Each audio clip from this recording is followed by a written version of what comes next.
परभणी जिल्ह्यामध्ये मागच्या काही दिवसांमध्ये सातत्याने होत असलेल्या पावसामुळे वेगवेगळ्या भागामध्ये मोठ्या प्रमाणावर प्रचंड नुकसान होत आहे।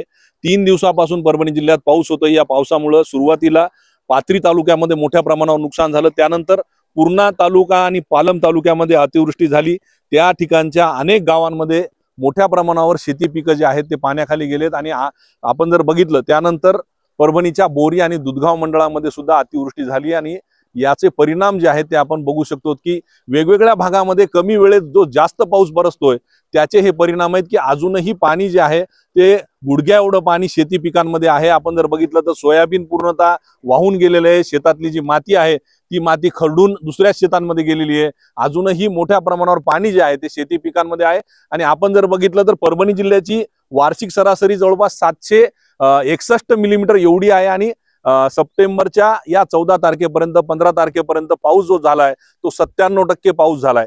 हा पाऊस वेगवेगळ्या भागामध्ये आणि कमी वेळेमध्ये झालाय, त्यामुळे मोठं नुकसान आहे। आणि एकूण जिल्ह्याचं जे खरीप क्षेत्र आहे ते जवळपास 5.5 लाख हेक्टर एवढं क्षेत्र आहे आणि यामध्ये सोयाबीन जे आहे ते जवळपास 2,66,000 एवढ्या क्षेत्रावर आणि कापूस जे आहे ते जवळजवळ 2.25 लाख हेक्टरवर आहे। हे सर्व जे काही 5.5 लाख हेक्टरवरची पिकं आहेत हे पूर्ण धोक्यात आलेले आहे, म्हणजे खरीप हंगामात धोक्यात आलेला आहे। आपल्यासोबत नुकसानग्रस्त शेतकरी आहेत, काय पंचनामे झालेत का? कारण प्रशासन म्हणते पंचनामे करायला आम्ही सुरुवात केलेली आहे। अजूनपर्यंत प्रशासनाचा कोणताच अधिकारी आमच्या दुधगाव महसूल मंडळामध्ये आलेला नाही। आमच्या दुधगाव महसूल मंडळाचा सगळ्यात महत्त्वाचं पीक म्हणजे सोयाबीन आहे आणि सोयाबीनला आम्ही प्रत्येक दुबार पेरणी करून खत बियाणे चांगल्या प्रकारच्या फवारण्या करून आम्ही सावकारी कर्ज घेऊन आणि बँकाचं पीक कर्ज घेऊन कुठेतरी सोयाबीनकडे मोठ्या आशेने पाहत होतो की उद्याची दिवाळी आमची साजरी होईल। पण सोयाबीनने ह्या अतिभयंकर ढगफुटी सदृश्य पावसामुळे आमचं हातातोंडाला आलेलं सोयाबीनचं पीक पूर्णतः पाण्यानं वाहून गेलेलं आहे। आज तुम्ही पाहत आहे की प्रत्येक शेतामध्ये कंबरभर म्हणजे 5 फूट आसपास पाणी आहे। याच्यावर सरकारनं आम्हाला पंचनामे तर सरकारची गोष्ट वेगळी, पण सरसकट सरकारनं आम्हाला मदत करून कुठेतरी देशोधडीला लागलेल्या शेतकऱ्याला यातून मार्ग काढावा, मदत करावी। तुमचं किती सोयाबीन आहे, किती नुकसान झालंय काय वाटतं? आमचं 5 एकर सोयाबीन आहे, तर पूर्णतः पाण्यामध्ये गेलेलं आहे पूर्ण सोयाबीन। हो, कोणी आलं होतं का नुकसानच पंचनामा नाही, कोणीच नाही, अजून तरी कोणी नाही आलं। करायला? तुमचं किती सोयाबीन आहे, किती? 4 एकर आहे सर। पंचनामाला कोणी आले नाहीत आणि सोयाबीन आहे समजा पाण्यात आहे, 4-5 फूट पाणी आहे सर त्याच्यामध्ये। शेंगा लागल्या होत्या? शेंगा लागल्या होत्या ना सर, शेंगा लागल्या होत्या, आता काही खरं नाही त्याचं।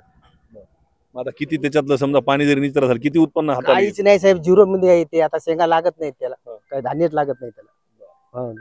गडूळ पाणी लागलेले आहे त्याला, माती बसती, काही लागत नाही।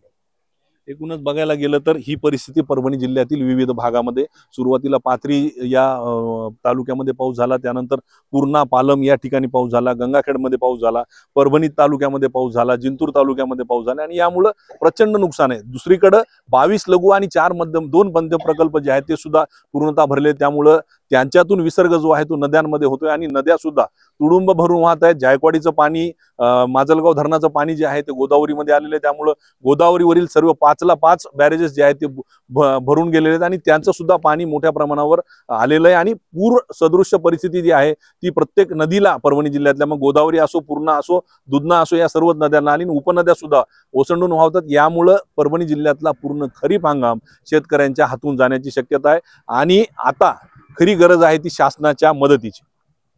पंकज क्षीरसागर, एबीपी माझा, दुधगाव। एबीपी माझा, उघडा डोळे बघा नीट।